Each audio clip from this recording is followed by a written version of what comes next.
Circuit 42 would like to thank Pop Culture Paradise, Toy Anxiety, the Spawn Point Gamers Lounge, and Dragon's Lair San Antonio. 3. Hello, ladies and gentlemen, and welcome to our brand new show here on Circuit 42 that we like to call Strange New Worlds, where we explore the lesser known or lesser explored fandoms out there. I am your host, Shane Fitzgerald, and today I am joined by, well, as always, I'm joined by my fellow Circuit Rider, Ian McIntosh. You're not a Star Trek captain. What are you doing here? I'm a commander. I live in Edmonton with BioWare, damn it. I'm sorry. And for our first episode, I thought we'd actually visit the Far East. We're going to go to Japan and visit a show that has become very near and dear to my heart. We're going to be checking out the awesome tokusatsu world of Kamen Rider. Now, before we begin and introduce our guests, I just want to say a little something. This is long overdue, but I would like to dedicate this pilot episode of the show to the memory of Justin Carmichael, or Juwario as most knew him. He's the reason that I wanted to do this, because he's the guy who got me into Kamen Rider, and he's honestly been a huge influence on the stuff that I like, and just being on this show, in fact. The biggest thing I remember about him was he taught me that this kind of stuff doesn't have to have an expiration date. He was actually 10 years my senior, and he still loves stuff like Kamen Rider and Pokemon and Power Rangers and all that stuff. So it made me feel better about liking it, and taught me I can like this for as long as I want. So, Justin, wherever you are, thank you. So now that we have that done, let's introduce our panel. Returning to the show, we have from Chasing the Muse and Let's Go Henshin, we have Derek the Bard. I'm from Canada. So am I. No! I don't have much else to add right now. There's like 30 gabillion of us. It's not that special. I have a top hat. Son of a bitch. I like waffles. My head is made of butter. Then you can spread it on my waffles and we can add maple syrup to it. This is going into a terrifying fan fiction. Let's move on. You bastard. Okay. Unless we've scared him off, we've got our tech expert for the show, because that's how I do. I love to have a tech guy. Please welcome to the show, TJ Omega. What have you pulled me into? I am honestly shocked. Stunned and horrified, and I kind of like it. Just grip onto your Birthbuster tight and you'll be fine. And finally, we have a lady who was very good friends with Justin and is currently working on a special tribute to him. We'll be talking about that in the show. We have Marzgurl. Welcome to the show. Hi there, guys. Good to be talking with you tonight. And, of course, her lovely husband, Josh. Hi, good to be here. Great. So, Ian is the only one in this podcast who doesn't know anything about Kamen Rider. You've never seen I know everything about Kamen Rider. He has a cape, he lives in Gotham City, and he fights the Jockster and Harley Quinn. The Dockster? The Jockster. The Jockster. Yes, he fights the Jockster and Harley Quinn. If you're trying to define Batman, I don't think you're even doing that right. Oh, dear God. There's an infamous bootleg Batman figure that on the back of it describes him as Bateman, and he lives in the city of Gotham and fights the Jockster and Harley Quinn. That sounds like Robert Cop. Christian Bale played Bateman in American Psycho before he did Batman Begins, so that's probably as close as you can get there. Look, I know everything I know about superheroes from toy packaging. I know that Superman wears a red and blue costume and swings around New York City on webs with the proportional strength of a super. That's amazing. And according to certain Brazilian toy packages, he hangs around with Human Torch, Batman, Darth Vader, and Shrek. According to recent toys that we've seen floating around in Target, Spider-Man swims. Yes, he does. Spider-Man and the Hulk both swim. For a guy with the powers of a spider, Spider-Man spends a lot of time in the pool. Yeah, but you know what? We're all forgetting the little-known superpower that Superman has, which is becoming translucent and yellow. He became urine? That's disgusting. We found a toy of Superman in Walmart that was translucent and orange or yellow. It was supposed to be like solar-powered Superman. Okay, before we... Did we already put up with that Superman in the 90s? No. Before we move on... Wait. Are you talking about Superman 2 Electric Boogaloo? Yes, the 2 Electric Boogaloo Supermen, yes. That was such a disappointing time because the idea was so stupid, but ironically enough, the stories at the time were not bad.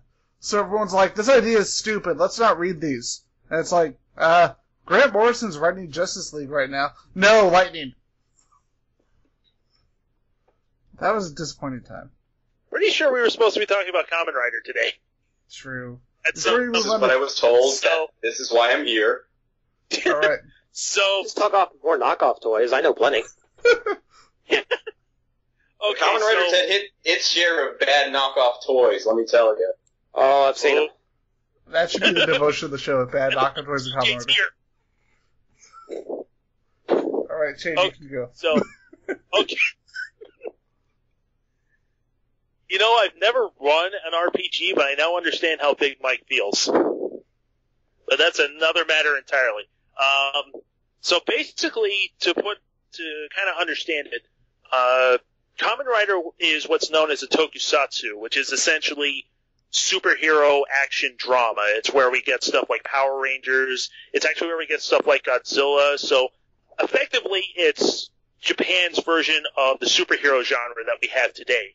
Really, to be more specific about the definition of tokusatsu, in fact, the word just really means special effects filming. And in fact, Japan uses that word to define a lot of our own special effects movies. For example, Pacific Rim, they absolutely consider tokusatsu. Mm-hmm. So that's whether it's practical effects or CG post effects. That's really the definition of the word. And I think a lot of people... a lot of fans who are getting into it kind of on the internet will associate the word the most with the Sunday morning superhero time kind of children's TV show genres, and that includes Super Sentai, you know, where Power Rangers comes from, and of course Kamen Rider, where the Masked Rider series came from, but it also goes as far as monster movies. So, you know, Godzilla is absolutely tokusatsu. And even over here, you know, stuff we see every week like The Walking Dead and The Flash, that's tokusatsu. Uh-huh. Yeah, even in Japan they call Doctor Who tokusatsu, so it's absolutely.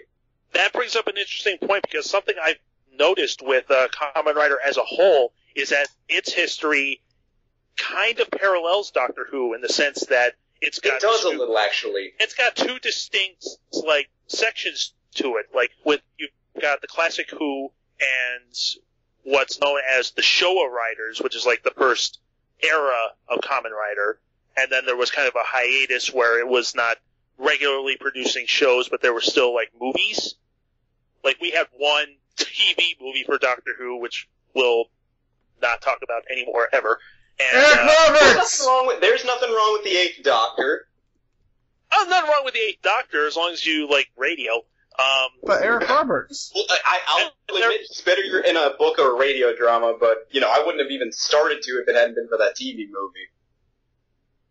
Yeah, the point I was saying was I think there were like 3 Kamen Rider movies, and then we get into the modern era, which for Doctor Who is like Eccleston, Tennant, Smith, and Capaldi, and then you have the Heisei Riders, which starts with Kuga and goes up, and that's really what I know best. I'm not up to date on the Showa Riders. The biggest thing I know about, well, I know a few of them. There's like the original Kamen Rider, which seems like a good place to start. Well, basically, yeah, you had the original series running from 1971 to 1988. You know, the original Kamen Rider series up to Kamen Rider Black RX, which is where we got the primary source of the stock footage for Saban's Masked Rider back in '95. Which bombed horribly. Right, because they treated it so terribly. Ishinomori Productions, the parent company there with Toei, said, "You are not allowed, Saban, to use our footage ever again," which is why they didn't. When we got that more recent adaptation of Ryuki that we got over here as Kamen Rider Dragon Knight, that was a completely different company, so they were able to use the footage. But yeah, there was that break there for a couple of years, and like you said, we have 3 movies, Prologue, Kamen Rider Shin, Kamen Rider ZO, and Kamen Rider J, and then in 2001, that was the renewal with Kuga, which was the last of any series to have any involvement with the original creator, as he died right before, I think it was about 5 months before production had started there on Kuga. But yeah, there's a lot of distinction between, kind of similarly with Doctor Who fans, well, I can only watch one, I can't watch the old stuff in black and white, that's not my thing. But I think it's fair enough to say that even if it's not your taste in show, it's at least enough to be, abreast of what went on. You couldn't have gotten to where you are now enjoying, 9, 10, 11, and 12 unless you respect the fact that, 1 through 8 showed up. So it's better to be aware of that, especially now when we have all these team-up movies and you've got a whole new generation learning about these older writers that they may have not ever seen before. Yeah, because a lot of them show up in the crossovers now, and it just feels like, well, it's an old guy showing up, I have no idea who he is. But a lot of those little stories had so many things to offer. It's worth knowing about them just for how cool the characters were. And much the same with Doctor Who, the show is very much considered kind of in a matter of legacy. There's people who grew up with Doctor Who in the 60s, 70s, and 80s, and now they're watching their kids get into it, and now they have something to bond over. Same with Kamen Rider. They get older actors coming back that they grew up watching as kids, and now here we are, for some of them 20 years later, and they're like, you see that guy? I grew up watching that guy. He was my hero. The same can be said of... I think their first rider was the best, just like everyone's first Doctor. Yeah, it's really just like that in any sort of fandom you go into. The first one you see is usually the one you bond with. Like, I think in specific love, like the Indiana Jones movies, I like The Last Crusade best because that's the one I saw first. That doesn't mean it's the best one, it just means it's the one that sticks out the most to me. That's the one that introduced you to it all. Basically, yeah. So for some people... that you have the fondest memories of because it opened up this world for you. Right. Which is kind of the whole point of why I wanted to do this. I want to open up these worlds for people who may not have seen them before and would probably like them based on other stuff that they like. Exactly, yeah. There's a lot of similarities in both franchises, that they're somewhat able to have serious overtones, but for the most part they're for despite what some of the fandom might tell you, a younger audience. But it's enjoyable for most ages, I would think. There's still parents to this day who are, thrilled to take their kids to live shows, live stunt shows and stuff. Yeah, absolutely. In fact, the last 2 Rider series, Gaim last year, and then this year with Drive, both main actors were quoted as saying when they got the job, I grew up watching this generation's Rider. Like Gaim last year, Gakusano, who played the main character of Gaim, said he grew up watching Kuga, and now he gets to be a Kamen Rider. And then this year with Drive's main character, played by Ryoma Takeuchi, his dad showed him videos of Black, and now he gets to be in a movie with Black. Mm-hmm. So yeah, that's the generational gap being bridged right there. Yeah, Shotorou's actor did the same thing. His favorite Rider was Black. Yes, absolutely. He got to be a Kamen Rider based on Kamen Rider Black, which I'm sure he geeked out over. Yeah, it's kind of the same thing in Doctor Who, where the prime example there's David Tennant. He grew up watching Doctor Who, writing stuff about Doctor Who, and then he becomes the Doctor, and then has a scene with his favorite Doctor, and ends up marrying that Doctor's actual daughter, and it's this whole weird thing that the fans love. Even acting, time travel's a headache. Yes, a little bit. Interesting how we keep making these connections to Doctor Who. We're going to have a Doctor Who episode at some point. Oh, everybody's got to have one of those. Oh, yeah. I just want to touch on something real quick. As someone who's a particularly huge fan of horror films. Like, this kind of generational thing seems to hit horror movies the most, where you'll have the younger generation getting into recent scary movies who don't really want to give a previous generation of horror a chance. But then you have people like movies like The Conjuring or Babadook who do throwbacks to those movies, and because of that, because of the stylistic throwback, it allows people to access older movies that they wouldn't be interested in before.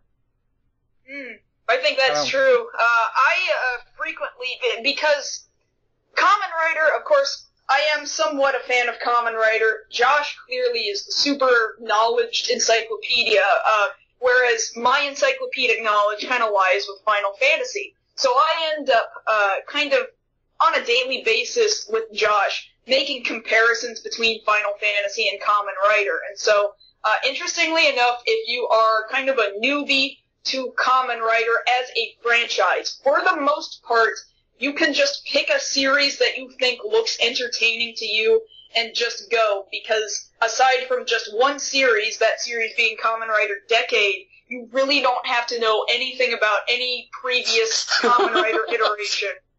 Actually, if you watch Decade, it's better if you don't know anything about any previous Kamen Rider. It'll just make you angrier. Well, you know what? I would agree with that. No. I'll go on record right now with saying I can't defend entirely Decade, but Decade is my favorite writer. Now, having said that, I realize all of the problems that stem Oh God, from it's Decade got as a problems. series. I cannot Oh yeah. stand Decade. Oh yeah. I hate The problem- Decade. But when you break it down, Decade. Oh, good. Sorry, go ahead. No, just to say is, if you had to compare the two series, Decade is the Final Fantasy Dissidia for that series. Basically. Oh God. Yeah, There's- we made this conversation earlier, because, for example, I'm sitting here playing Final Fantasy Dissidia, or as I like to call it, Final Fantasy Quesadilla, and, as you're going through the game, like, the different characters, they're the main characters from each of the Final Fantasy titles, and they have absolutely no business being together in the same place as one another. And so, like, main character dude from 5 is talking to the main character dude from 2, and 5 is asking 2, so, what are you doing here? What is it that you're looking for? And the dude from 2 is going, you know what? I don't know. And that's the story. Like, there is no story. There is no reason for them to be together, and similarly, I feel that way about Decade. Like, there is no logical reason why any of these people should be in the same room together, nor do they give a clear explanation. Like, you're hoping you go all the way to the end of the series, and you're like, alright, you're gonna wrap this up, right? No! It just stops dead cold in its tracks and expects you to follow into the movies, which equally make as little sense as the series did. Well, that's what happens when you end up switching writers halfway through, or actually two-thirds of the way through the season. You know, at that point, you're kind of a lost cause, and I get that in a kind of meta sense, Decade needed to be what it was because, you know, before Decade, they were testing the waters with the Den-O Kiva crossover movie to see if they could put older writers together again on screen, and then Decade being the 10th anniversary, you know, they wanted to make sure they could go for that cash cow. But ever since then, yeah, the team-up movies have been coming out every year on the dot. And so in that sense, even in series as well as real life, Decade's kind of that necessary evil to get to seeing older writers on screen again. Necessary evil that it may be, but I can't help comparing, and especially because are we just talking about Kamen Rider right now? Or can I make a Super Sentai comparison? Yeah, I think that would be absolutely fair. Absolutely. Decade, for those not aware, is the Rider show where the main Rider crosses over with every other Rider show, except he doesn't, because all of their parallel universes are these bizarre Sliders-esque takes on their worlds that make absolutely no logical, consistent sense. With the exception of Den-O's world. Den-O is the only one that's canon. Den-O, I will admit, Den-O had the best episode in Decade for the sole reason at the very end where Owner walks into the train car and says, there are still disruptions in time, and suddenly, out of nowhere, it becomes Doctor Who for 5 minutes. See, that's then in Decade, that's more Cho Den-O than the normal Den-O. Yeah. Just to put things into perspective, the one thing that I like about Kamen Rider Decade is that he's basically visiting all these other worlds Mega Man style, and basically just beating levels to gain new powers. Yeah, Basically, That's that's about the formula every 2 episodes there. The worlds that he's visiting are basically just random settings that they've shoved the suits from the previous Rider show into. Yeah, I there's was a there very here. Well, see, the problem with that is Just you're to put trying... Just to put that in perspective. Sorry. Just to put that into Go ahead. perspective for the listeners. There's one of the worlds that Decade visits is the world of Kamen Rider Ryuki. In that world, the show itself. Oh my god, that episode was dull. Let me finish. No, those 2 episodes were dumb. Let's get it right. 2 episodes were dumb. I planked on one of them to save my sanity. Okay, I'll admit to that being Let me put this necessary. into perspective for everybody listening who might not know what the hell we're talking about. Okay, in Kamen Rider Ryuki, there's effectively a mirror world where monsters dwell, and they drag people into that mirror world to kill them. Right. The riders use the powers of those monsters to fight those monsters, and in a very, very Highlander-esque fashion, fight each other until there's one left who gains ultimate power. Right. In Decade, those same riders use that power for gladiatorial matches to settle court cases. Yeah, they specifically note that this is the only fair way that Japan could think of to settle court cases was to have 13 superpowered individuals beat the shit out of each other in a battle royale, and whoever wins gets to decide whether you're guilty or innocent. best I was Phoenix just ride going ever. to say the Ryuki episode is effectively a shittier version of Battle Royale.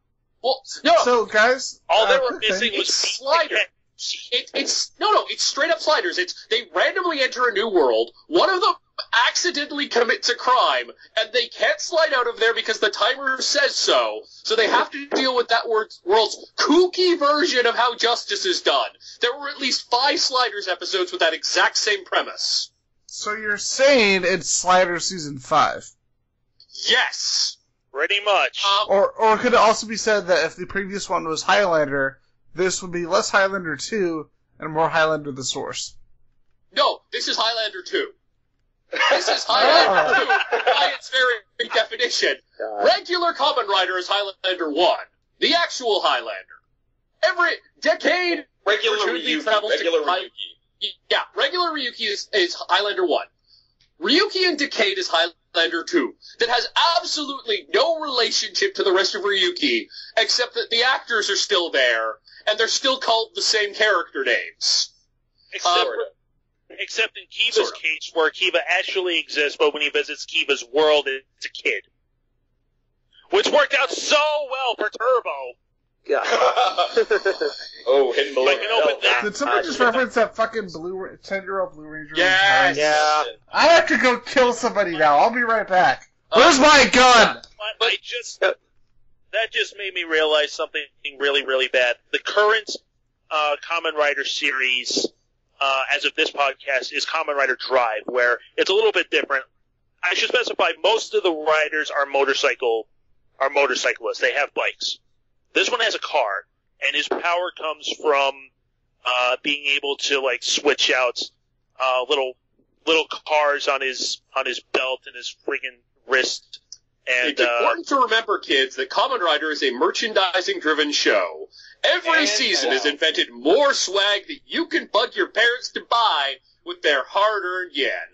Like, Well, I that really means thought it's a that kid's show. every year it seems to get increasingly bad, though. Like, I thought it was bad with O's, where it's like, oh man, you're collecting, first I thought cards were bad, and I was like, oh, you gotta collect all the cards. Then you have to collect all these coins. Then, I used to hate cell phones as a gimmick. Now I wish we would go back to cell phones so that you just stick to one toy, yeah. and then... So many people that hate those gimmicks. So many. Then, Forze, I couldn't stand, Oh, don't get me started on freaking 40 Forze. plus Don't even get me switches.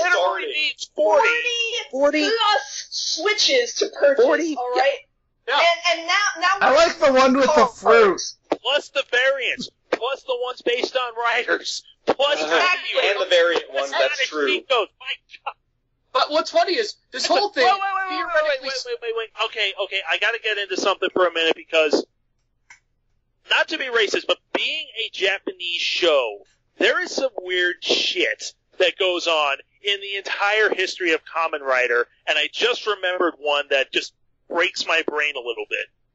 Going to Kamen Rider Forze for a moment, they did the movie Megamax, where the crossover movie. it's a couple of different stories. The one focusing on Forze, who has like space-based powers. He meets this girl who apparently has her own kind of Forze driver and has her own like limited Forze powers. The first time she transforms and gets into a fight with like I'm just going to say putties because that's what most people recognize.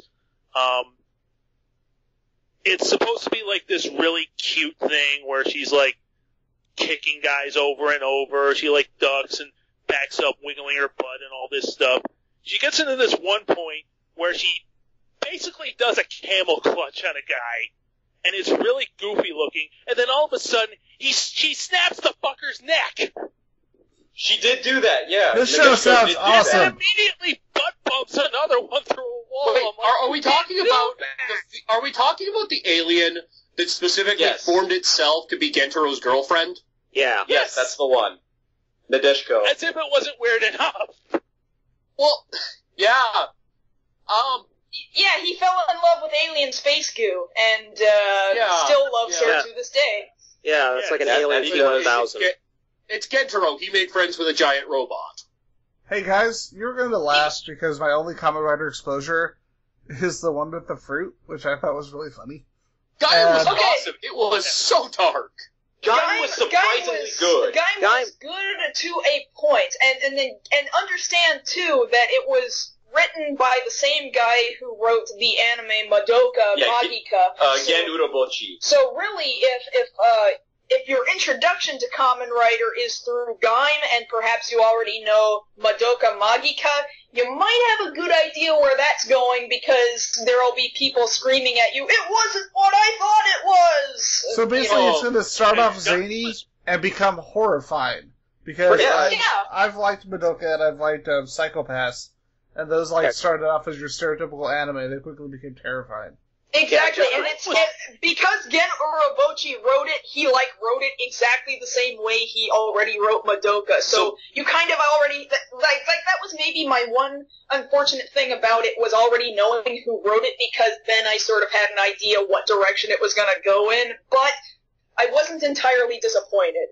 Oh, Yeah, like the beautiful thing about Gaim is it starts off with all these teenage dance troops fighting over who gets to dance in the best spots in town with superpowers. Oh, and I hated it. I couldn't stand it. It starts with them battling with Pokemon. Yeah, basically. yeah, and then it just, oh my god. Yeah, once you get to episode 12, like, yeah, anybody who was lulled into it, like, oh, this is too kiddie, I'm not gonna care. Then you watch episode 12 and it's like, oh crap, this is a little more serious than I thought it was. So a lot of times when I'm trying to sell Gaim to people, like I think they'll be interested, I tell them it's basically Madoka for boys. Yep. Yeah. I find it really hard to be approachable because it starts out so kiddie and everyone's dressed up as a bunch of big fruit, and it's fruit. Yeah, it is. It is a really hard sell. I was really like, okay, I know the guy who wrote Madoka wrote this, so this is going somewhere, right? Because I'm not going to be able to stomach this for much longer. Like, I was almost ready to drop it, and then finally he let the other shoe drop, and I was like, all right, I'm in it for the long run. I think I remember describing it to Derek once as it's like a really exotic fruit that's supposed to be good for you. You can either deal with the weird taste and eventually you're going to get used to it, or you're just going to put it down and never touch it again. And the Yeah, that's It's fair. an interesting That's analogy considering all the powers are based on fruit. Well, no, here's the...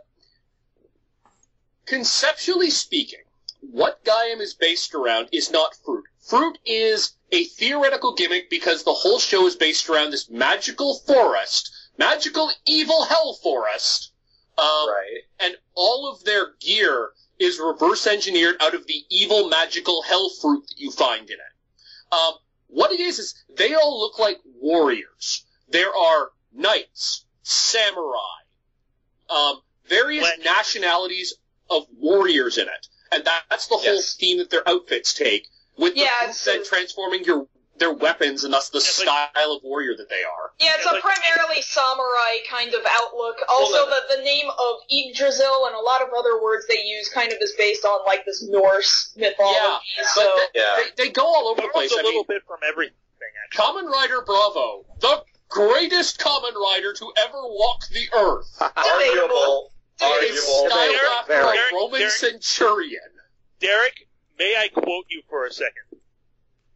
Mighty Spikestorian! Anyone who has seen my Gaia review knows that I think that Bravo is amazing because he is so fucking ridiculous. Yes. It's the reason why the series often asks the question, dangerous. Why don't you just give superpowers to the trained soldiers? And it's only ever come up like 3 times in the course of the new batches of Kamen Rider, and every time they end horribly. And Bravo is one of the times that they end awesomely horribly. Okay, so I'm doing a Google image search right now, looking up Kamen Rider Bravo. Wow. He's amazing! He's just made of pain. Well, see, the thing is, he looks like he's made for pain, but once you actually see how he is as a character, that's a whole other bag. Yeah, Kamen Rider Bravo's backstory is that he was a paratrooper who then moved. He became a chef, but to get French citizenship, it's like he joined the French Foreign Legion or something like that as a paratrooper, and then became a patisserie chef, and is the only openly gay Kamen Rider, and is phenomenally badass, but bizarrely like Hollywood gay flamboyant at the same time. Well, is this him where he looks like he's dressed like a woman and he has like that total recall head wrap from like when he was pretending to be that fat lady? Holy crap! But I'm not 100%. I'm not 100% that he's like directly gay as much as just like flamboyant. Yeah, well, he does have a crush on Zangetsu.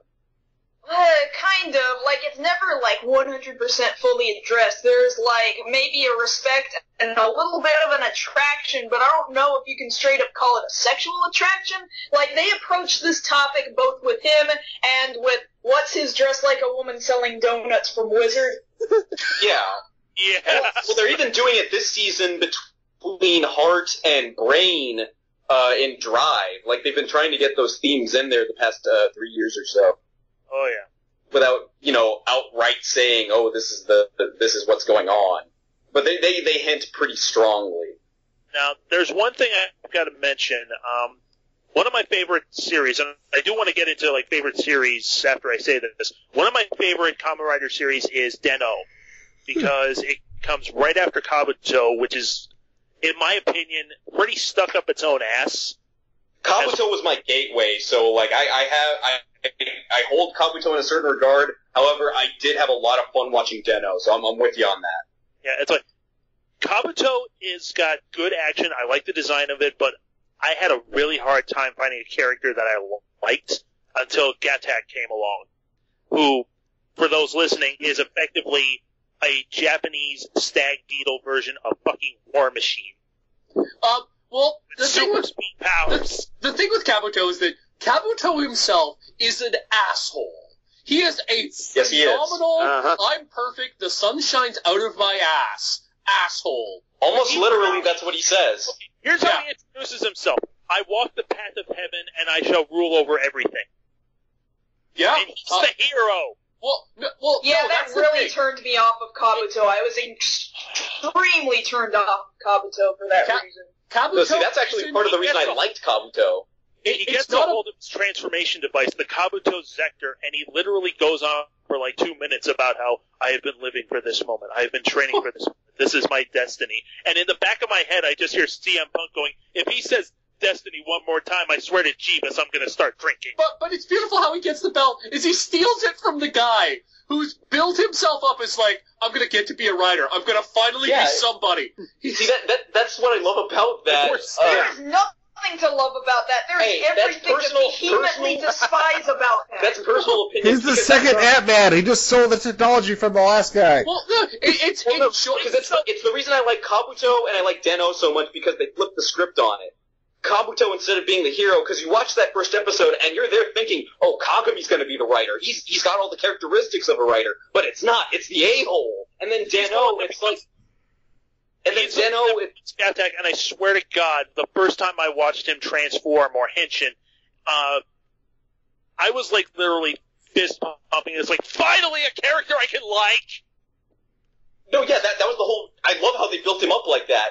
Because for, like, about 20 episodes, it's like, oh man, we're watching Zabi show up, Drake, Sword, someone else got Zabi, why can't Kagami? When's it gonna be Kagami's turn? And then he finally gets the Katak sector, and it's like, yes, now it's his time. Yeah, well, and the thing with Kagami is, and the whole series, is that the series is basically about this poor guy who's trying to be the best secret agent that he can be, but he only works part-time for a spy agency. For fuck's sake, he works part-time as a dishwasher, a busboy, and a waiter in a small bistro. Because the spy agency won't even take him on full-time. And it's just like, every time that this poor guy accomplishes anything in life, Kabuto comes along and immediately steps on it. And so the moment that he gets superpowers of his own is the immediate moment of triumph in the series. Because it's been about the little guy, and the story of how a Kamen Rider has systematically destroyed his life. And yet somehow he doesn't become a supervillain. No, see, he held out all the goodness that was in him so that by the time he got his powers, it was like, hell yeah, and he was pretty boss for a couple of episodes. Until, they introduced the Hopper Riders. Yeah. Yeah. And then with Den-O, it's like they flipped the script there because instead of the hero, again, being this awesome, confident guy who knows what the hell he's doing, you pick the weakest guy that got picked last for kickball every week, has a kick me sign on the back of his head every day of his life, and then you give him multiple personalities. See, I was just not super thrilled with Den-O because I didn't like how it started to introduce how joking and how comedic and like childish comedic that the series would ultimately start to regularly become. I think it's a perfectly decent series on its own if I were to not attach the title Kamen Rider to it. I think it's a perfectly decent show. I just, my mind could not click Kamen Rider into the show. Well, the way I look at it is like every series before that had a little bit of comedy, and they were kind of sort of edging it up until that point. Kabuto had a lot more comedy in it than Hibiki did, but Den-O was the first time, that they full on threw comedy to the forefront, and because it was hella successful, the writers over at Toei were like, okay, well, this is the thing that works. We gotta put that into everything as hard as possible, and I think the worst example of how bad you can push the comedy is in Forze, as a result of starting from Den-O. I know a lot of people who will not watch Forze because of that. But that's kind of how things go in the weekly tokusatsu. Sentai does it too, where it kind of goes to the kiddie to bring some younger audience to it. They grow up a little bit, it gets a little bit darker, and then eventually they go back down to the kiddie level again. And it kind of ebbs and flows between the two. Yeah, well, bottom line, it's a kid's TV show for the sole purpose, like we brought up earlier, merchandise. They gotta sell. They got toys. We gotta push this out before second quarter is up. Oh, and I think it's fair to say that, you're one to tell me all the time, Josh, about how toy sales basically killed how good Hibiki could have. Oh, it's a tragedy. It is such a tragedy when you look at that, because Hibiki from episode 1 to episode 32, 33 was this beautiful series that wasn't even meant to be a Kamen Rider series, and it should have been a dang drama, just the way they had the apprentice-mentor relationship between Asumu and Hibiki. Were you always telling me that it was getting, the housewives watching? Yeah, because housewives were watching. An older lead male, a handsome older lead male. Oh yeah, they had a whole new market, but that market wasn't buying toys. So they clean house around episode 33, and you can see it like night and day. I almost tell people just fast forward and read synopses for the rest of that show, because after that point, it was about toys, and the writing plummets so hard there. It's painful. Hey guys, it's painful. Do you mind if I throw in a comparison for outside observers like myself? Yeah, Absolutely. by all means. Sure. So when do any of you guys remember the show, that really awesome kind of spike that Cartoon Network had, where you had Young Justice, the new Green Lantern series, the new Batman series? Yeah. Oh, Yeah. Yep. So, do any of you remember why those shows got canceled?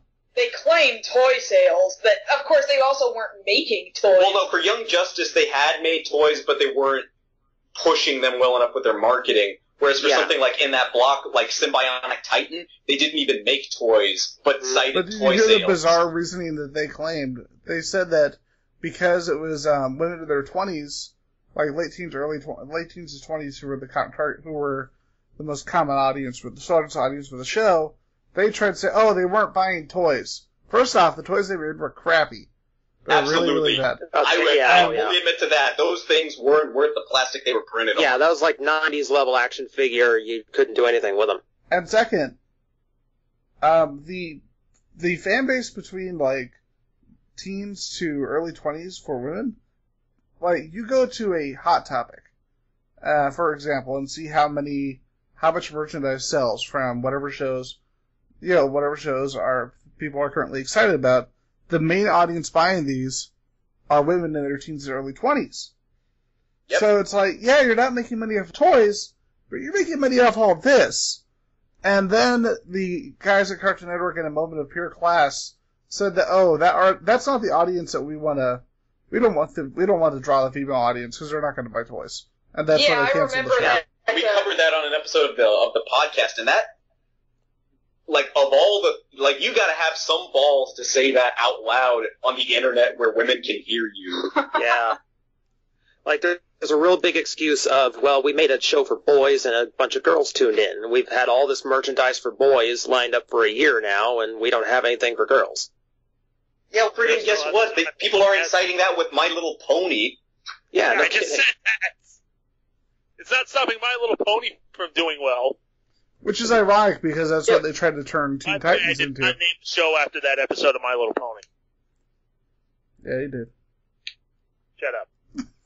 So, I just wanted to chime in real quick. The only other Kamen Rider I've seen, I'm assuming it's not canon, and that's Hentai Kamen.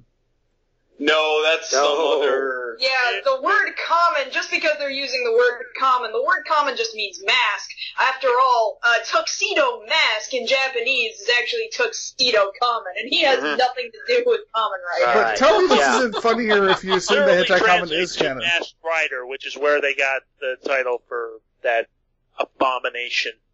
But stop mentioning it. I have... My brothers I have nightmares of Furbus, okay? I have seen the face of destruction and death and doom, and its name is... Yes, it is. Its name is Furbus. I'm sorry, but Hentai Kamen is it's immediately funnier if you assume it is part of the canon, and this shit just happens somewhere else. So it's like, what the... This is a kid's show, right? Nope! No, it's not. Lots of groin! No! No, but see, with Masked Rider, it was, when you think of it as a business decision, it made sense in 95 because, yeah, Saban was riding high off of, that sweet, sweet Power Rangers money. So it's like, okay, how do we capitalize on this? Well, we've got this other show, Toei tells them, we got this other show, and it's been going on for ages and ages. Footage is a little old, but you could do it. And it's like, alright, fine. But instead of putting in the work that they put in on Power Rangers, which at the time was a lot compared to now, they phoned it in so hard that there was no way it wasn't going to fail. Like, okay, so what's the story? Well, originally this guy escaped from an evil organization and is avenging his father, and then he got new powers, and that's why he looks the way he does now. And he's going to save his brother from evil. So. Alright, so how do we do that over here? Just copy and paste Superman's story. We're just going to do that. He came from another planet, and he's saving us, and he's got a little furry sidekick. And his bike talks now. But it talks with the voice of Skull from Power Rangers. I have to go now. My planet needs me. Basically. And then it's like, it's really hard to watch. Even, not even that, too. The other one they adapted over here, B-Fighter and B-Fighter Kabuto, which we got over here, is Beetleborgs. I loved Beetleborgs growing up. Kaylyn and I tried to watch it when it got loaded onto Netflix, 4 years ago, something like Somewhere that? around that time, And we couldn't get through the first episode. No. It didn't But age Jay well. Leno No. No, and it did not. Kabuki It did not makeup. age. Okay, I'm just going to say this. I'm just going to say this. I mentioned Kabuto before because I wanted to mention Den-O, because one thing I saw was they did like this special talk show for Den-O, and the thing that I loved most about that was that the kids in the audience, boys and girls, were like screaming and cheering for voice actors the way tweens scream and cheer for freaking boy bands and Justin Bieber over here, and that makes me that made me happy because they were appreciating the work that they do over there. See, that was actually an example of Den-O's popularity, because before that point, like nowadays, every writer show gets what they call like a special talk show. Den-O was the first one to do that on a major scale, and then every year after that, it's like, you know what, people do want to say hi to these people and cheer them on. And you better believe, like, it got the young girl audience absolutely. And I was out in Japan in 2008, and I think, like, the show had already finished its run. I was out there when Kiva just got started,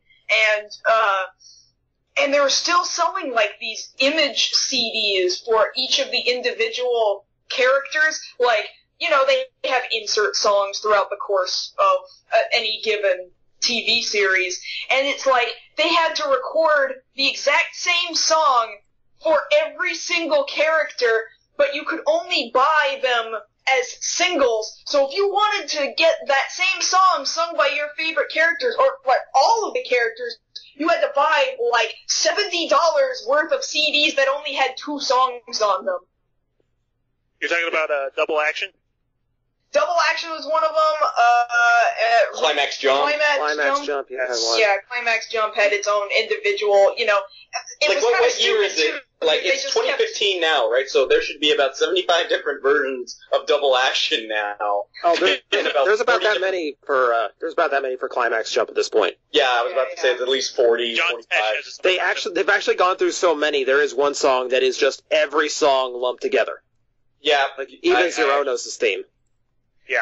I think this is worth noting here, another trend you can kind of see after Den-O.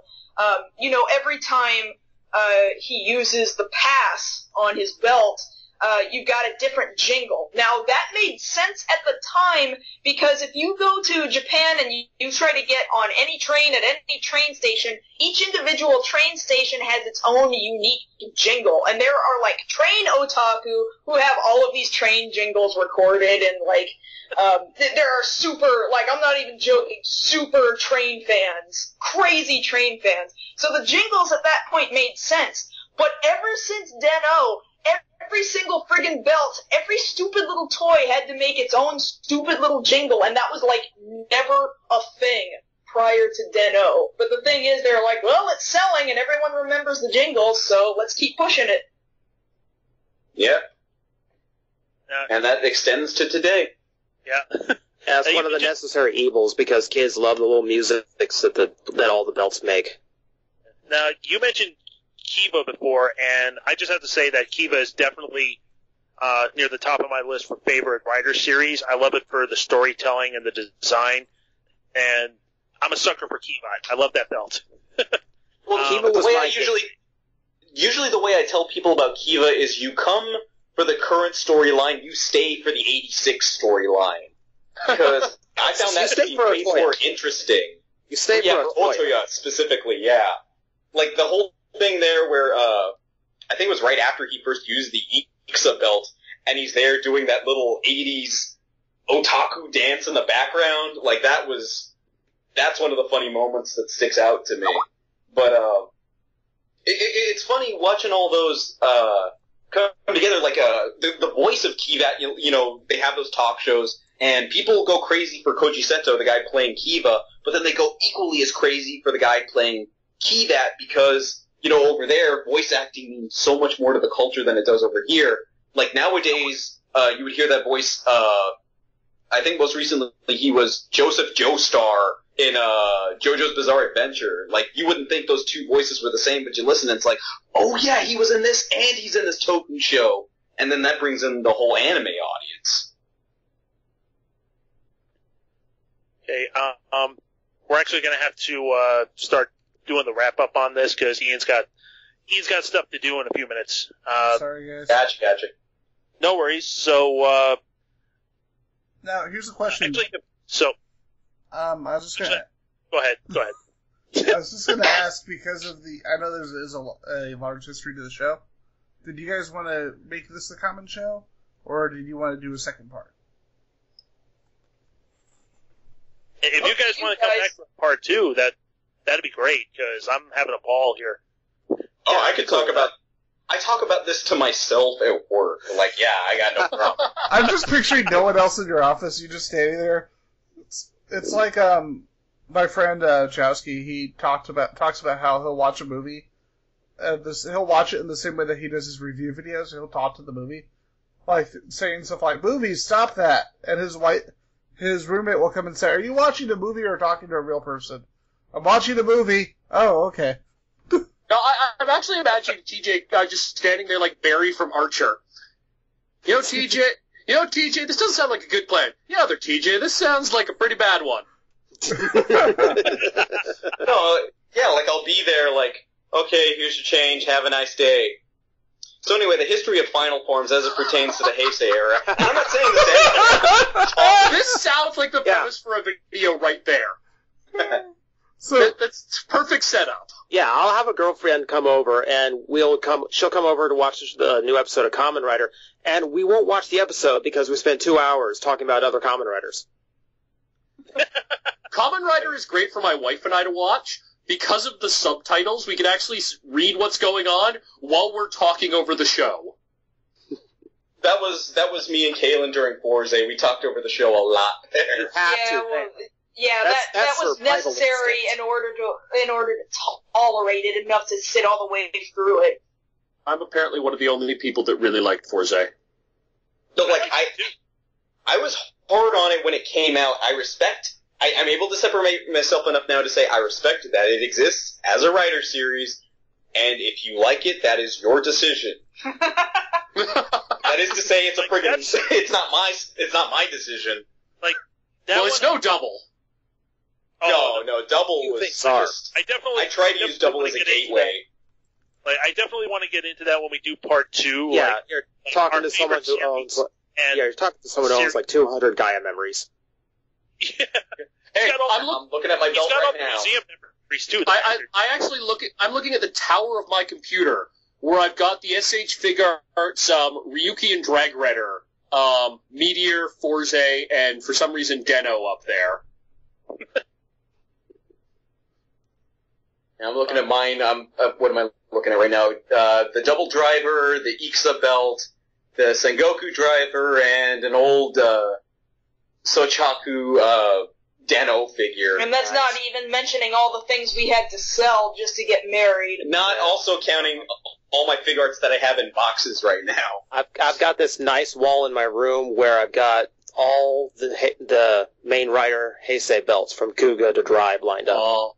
Well, I don't have any of those things, but I have but I'm looking at a Bruce Timm sketch that I got done for me of Harley Quinn. Ooh, that's nice. That's always good. He only made like 20 a day during San Diego Comic-Con. I was number 20 on Saturday.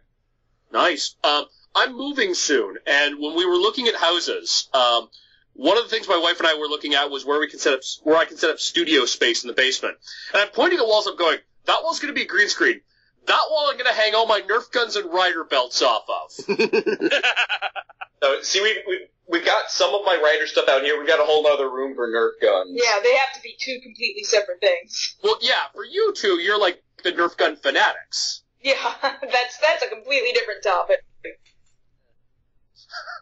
Yeah. I don't know if any Derek, I know you know Connell. I don't know if anyone else here watches Dr. Holocaust, but I'm the guy who sent him a Nerf gun to modify into like one of his atomic dismemberment arrays. Oh yeah, I'm pretty sure that was one that he used when Justin and I filmed with him. If that's the one that I'm thinking of. Are you talking about the Stampede? Like his big ass modified Stampede? Yes. No, it wasn't a Stampede. It was was it a Vulcan? It was a Vulcan, No, yes. Oh, Vulcan, yeah. Sorry, Vulcan, yeah, that's what I'm thinking of. Vulcan for him to modify. Oh, yeah. He modified the I'm crap out of also it. That's the like guy Doc's who signature wearing gun. the freaking Doc Ock suit. Dr. Holocaust brought us all together with the Holocaust. Wait, no. That's horrible. Joke is still not funny. I'm sorry. The joke is still lame, damn it. 70 years later, still not funny. I wasn't talking about that Holocaust. I was talking about that terrible X-Men villain. People also try to not remember Age of Apocalypse. I like the Age of Apocalypse. I just didn't like Holocaust. It's probably time to start wrapping up for part 1 at this point. Yeah. Okay, so this has become far too awesome for one episode to contain at this point. It's going a lot better than I hoped it would. I have no idea if any of us... Rider episode is a two-parter. Right, exactly. I have no idea if we've been successful at all in getting any of you to want to check out Kamen Rider, but by God, we're having fun trying. And that's what matters, damn it. So we're going to cut it off here, and when we come back for part 2, we'll talk about stuff like some of our favorites, Rider series, and we've already talked a little bit about the attempts to bring it over. We'll probably talk a little bit more about the other attempt to bring it over, which was Kamen Rider Dragon Knight, and possibly like things that we would do to properly bring over a Kamen Rider series. I'm ready. I want to watch Kamen Rider, and I don't even know what that is. Actually, I'm legitimately interested in checking this out now. Well, that's good. We got one. Yes. Yay! One of us. Google goggle, Google goggle. Okay then, so for this first episode of Strange New World, I have been your Captain, Shane Fitzgerald. My second in command has been Ian McIntosh. Yeah, that Ian's pretty awesome. Wait, that's me. Our science officer has been Derek the Bard. Woo, Derek Bards. the Bard. Be seeing you. Our tech officer and pilot has been TJ Omega. Yeah, we didn't crash. I'm actually a stowaway. Don't tell anyone. And our plucky young space cadet that ends up saving us all by being badass has been Marzgurl. Hi, guys. I don't think she's a Martian at all. And of course her husband Josh that keeps her going in the darkest of times. That I do. Woo, Josh. Okay, the one last thing, Marzgurl is, as I mentioned before, Marzgurl is working on a special tribute to Justin Carmichael called Farewell Family Kamen Rider, based on his and that definitely is something that both Josh and I have equally been working hand in hand doing. Josh has built so much of the costumes, and we equally poured both of our hearts and souls into writing the script. So it's not just the one of us. This could not have been done without the both of us, with Josh's Kamen Rider knowledge and my gaming-related knowledge in order to make this happen. Yeah, so it was a very hard year for us this past year, what with, of course, the passing and then having to work on it. But now that we've gotten the bulk of the work done, we're in the final stages of post-production right now, and we've said this before, but we'll go ahead and say it here. We're looking to have the official release, the web release on April 15th.